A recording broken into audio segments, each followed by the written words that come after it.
నమస్తే, welcome to our channel. నేను సౌజన్య. AP సలహాదారు సజ్జల వైఎస్ సునీత పైన కొన్ని కామెంట్స్ చేశారు. ఏబిఎన్ రాధాకృష్ణ గారి భార్య చనిపోయినప్పుడు వైఎస్ సునీత వారి ఇంటికి వెళ్ళి ఆయన కలిశారు అని చెప్పేసి దీనికి వైఎస్ సునీత కౌంటర్ ఇచ్చారు. మరి ఈ అంశానికి సంబంధించి మనతో మాట్లాడడానికి, వారి విశ్లేషణని మనతో పంచుకోవడానికి ఈరోజు మనతో పాటు ఉన్నారు సీనియర్ జర్నలిస్ట్ కేవీవి ప్రసాద్ గారు ఉన్నారు. వారితో మాట్లాడదాం. నమస్తే ప్రసాద్ గారు. నమస్తే. వైఎస్ సునీత పైన ఏపీ సలహాదారు సజ్జల రామకృష్ణ గారు కొన్ని కామెంట్స్ చేశారు.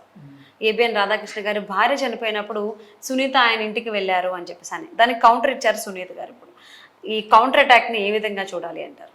బేసిక్గా వృత్తిరీత్యా చూస్తే ఆవిడ ఒక డాక్టర్ అమ్మ, అది ఒక స్పెషలిస్ట్ డాక్టర్. అమెరికాలో విశిష్టమైన సేవలు చేసి అక్కడ బాగా తర్ఫీదు పొంది 2008లో తల్లితోటి గడపాలని ఏకైక ఉద్దేశంతో అక్కడున్న స్పెషలిటీస్ కానీ అక్కడున్న అవకాశాలను అన్నింటినీ వదుకుని ఆవిడ ఇక్కడికి వచ్చి గత కొంతకాలంగా అపోలో హాస్పిటల్, మన ఫిల్మ్ నగర్ అపోలో హాస్పిటల్లోనే వారు పనిచేస్తున్నారు. సో యాజ్ ఏ డాక్టర్, ఇప్పుడు సాధారణంగా యాజ్ ఏ డాక్టర్ వాళ్ళకి పేషెంట్స్ ఉంటారు. సో పేషెంట్ పరంగా ఆవిడ కూడా ఎవరైతే మన ఏబిఎన్ రాధాకృష్ణమూర్తి గారు సతీమణి ఉన్నారో, సో ఆవిడ యొక్క పేషెంట్ కాబట్టి సో ఆ పరిచయంతో వారిని పలకరించడానికి వెళ్ళారు వారు. కానీ యాజ్ ఏ డాక్టర్గా వాళ్ళకి వీళ్ళకు ఉన్నట్టుగా మిత్రపక్షం, స్వపక్షం, వైరుపక్షం ఏముండదు కదా డాక్టర్స్కి. ఎవరైనా అది ఏ పార్టీకి సంబంధించిన వ్యక్తులైనా ఎవరైనా సరే వాళ్ళు యాజ్ ఏ డాక్టర్గా వాళ్ళ వృత్తిని వాళ్ళు చేయడం అనేది ఇది వాళ్ళ కర్తవ్యం. సో వాళ్ళ యొక్క ప్రైమ్ మోటో అది. సో దానికి కూడా వీళ్ళు రాజకీయాలు ఆపాదిస్తున్నారంటే సో నాకేమనిపిస్తుందంటే ఎన్ని చూసినప్పుడు అస్సలు వీళ్ళకి విజ్ఞత అనేది ఉందా అని. ఇప్పుడు లోకేష్ బాబు గారు మాటి మాటికో మాట అంటూ ఉంటారు, గుమస్తా గుమస్తా సజ్జల అంటూ ఉంటాడు ఆయన. సో నాకు కూడా తెలిసి ఇతను దాసనారాయణరావు గారి దగ్గర దాసనారాయణరావు గారు ఉదయం పేపర్ పెట్టినప్పుడు చాలా చిన్న గుమస్తా లెవెల్ మనిషి ఇతను. సో కానీ ఈ రోజున ప్రభుత్వ సలహాదారుగా ఇచ్చి సకల శాఖా మంత్రిగా చేసి అన్ని శాఖల్ని భ్రష్టు పట్టించి అందరు మంత్రుల మీద గుర్రపస్వారీ చేస్తూ మొత్తం జగన్ని ఒక డమ్మీ చేసి మొత్తం రాష్ట్రాన్ని అతలాకుతలం చేసిన ఘనాపాటి ఈ సజ్జల. సో ఈవెన్ నాకు దీన్ని బట్టి ఏమవుతుందంటే ఈవెన్ అసలు ఒక చనిపోయిన వ్యక్తుల మీద ఆ వ్యక్తులను కలిసిన వాళ్ళని కూడా రాజకీయ లబ్ధి కోసం విమర్శలు చేయడం అనేది ఎంత శోచనీయం. అసలు రెండోది నాకేమనిపిస్తుందంటే, నేను ఐ థింక్ కొంతకాలం క్రితం ఒక సినిమా చూశాను, మహేష్ బాబు గారి సినిమా స్పైడర్ అని ఉంటుంది. అందులో విలను చిన్నప్పటి నుంచి కూడా వాడికి ఒక సైకో మెంటాలిటీ అబ్బుతుంది. వాడికి మనిషి చనిపోతున్నప్పుడు ఆ యొక్క శవం దగ్గర వాళ్ళ బంధువుల ఆక్రందనలు, తర్వాత ఆ శవాన్ని చూసినప్పుడు విపరీతమైన ఒక పైచాచిక ఆనందాన్ని పొందుతూ ఉంటాడు ఆ విలను. సో వీళ్ళకు కూడా అసలు ఎందుకు మరి ఈ శవ రాజకీయాలు అర్థం అవ్వట్లేదు. ఇప్పుడు అదే సునీత గారు నీ సొంత అన్నగారు కాలం చేస్తే నీ దగ్గర కూడా వచ్చారు, నిన్ను పరామర్శ చేశారు కదా. రెండోది అదేవిధంగా భారతిరెడ్డి గారి తండ్రి అయిన డాక్టర్ ఈసీ గంగిరెడ్డి గారు చనిపోతే అప్పుడు భారతి గారి తమ్ముడిని వాళ్ళ కుటుంబ సభ్యుల్ని కూడా ఆవిడ వెళ్ళి కలవడం జరిగింది. కానీ వీళ్ళు అసలు వీళ్ళ రాజకీయము, వీళ్ళ యొక్క వృత్తి ప్రవృత్తి అనుక్షణం ప్రతి క్షణం కూడా వీళ్ళ టార్గెట్టే శవాల మీదే ఉంటుంది. నాకు అర్థం అవ్వట్లేదు అసలు వీళ్ళని ఏ విధంగా పరిగణించాలో అర్థం అవ్వట్లేదు. ఇప్పుడు మన రాబందులు ఉంటాయి కదా, రాబందులు ఎక్కడ కళేబరం కనపడుతుందో అక్కడికి వెళ్ళి వాలిపోతాయి. ఎందుకంటే పాపం అట్లా ప్రధానమైన ఆహారం అదే. కానీ వీళ్ళు ఇంకా అసలు ఒక మంచి లేదు చెడ్డ లేదు, అసలు ఎవరైనా సరే ఒక చనిపోయిన వ్యక్తుల మీద రాజకీయం చేయడం అనేది అత్యంత దురదృష్టకరం, అత్యంత హీనం, అత్యంత హేయమైనది ఇది. సో బహుశా వీళ్ళు పెరిగిన విధానం, వీళ్ళు వచ్చిన విధానం, సో వీళ్ళ సొసైటీలో వాళ్ళకున్న ఆ సత్సంబంధాలు ఇవన్నీ కూడా వీళ్ళకి ఈ మెయిన్ కారణం అనుకుంటున్నాను, ఇన్ఫ్లుయెన్స్ అనమాట. అసలు ఎప్పుడు చూసినా ఈ వైఎస్ఆర్సిపి ప్రారంభం నుంచి కూడా వీళ్ళ రాజకీయం, వీళ్ళ యొక్క ఎత్తుగడలు అన్నీ కూడా శవాల చుట్టే దొరుకుతున్నాయి. సో అన్నీ కూడా డెత్ పాలిటిక్సే, అన్నీ డెడ్ బాడీ పాలిటిక్సే.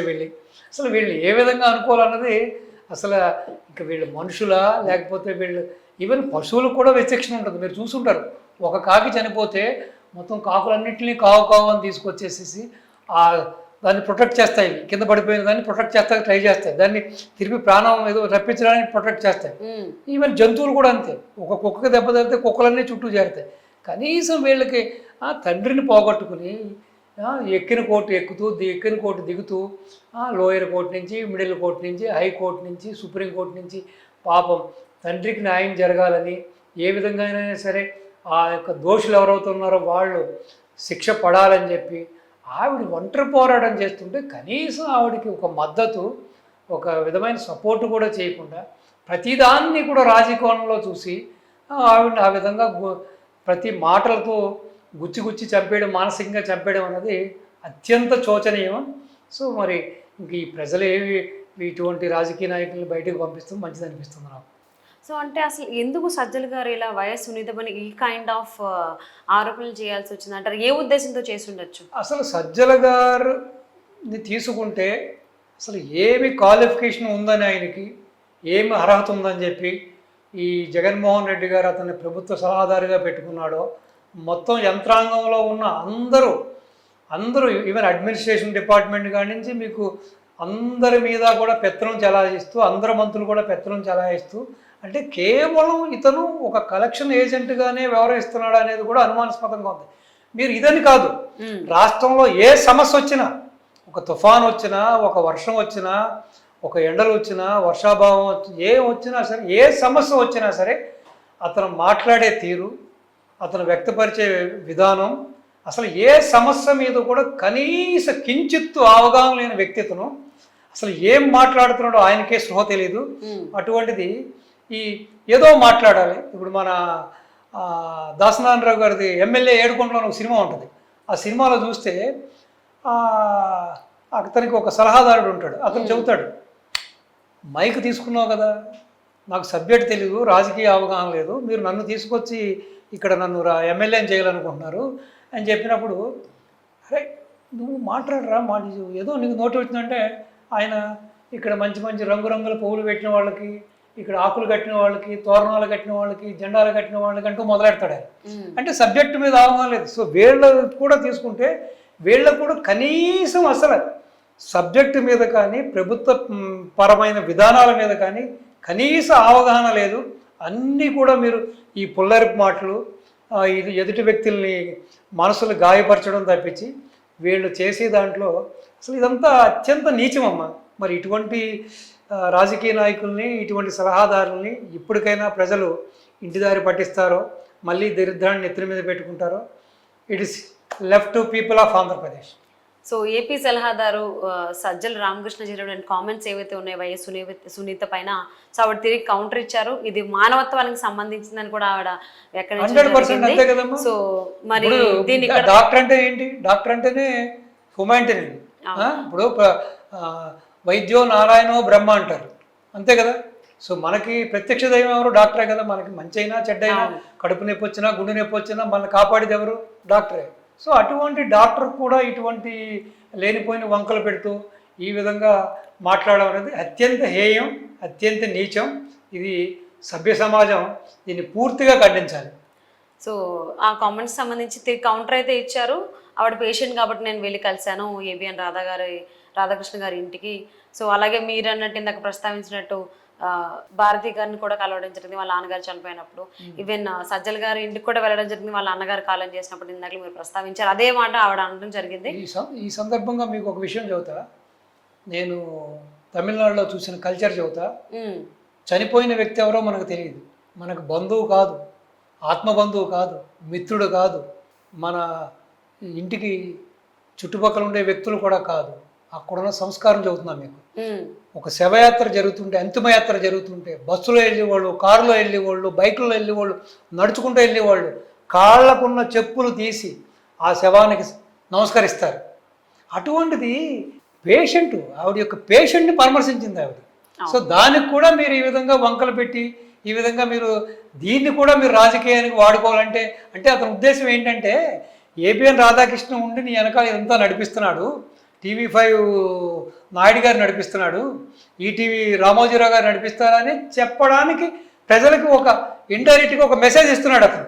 అంతేగాని ఆవిడ పేషెంటు, అసలు పేషెంట్ చనిపోయింది కాబట్టి ఆ విధంగా వాళ్ళ కుటుంబ సభ్యుల్ని వాళ్ళని వెళ్ళి పలకరించి తన యొక్క ఇవి చెప్పడానికి వెళ్ళిందనే భావన వాళ్ళకి లేదు.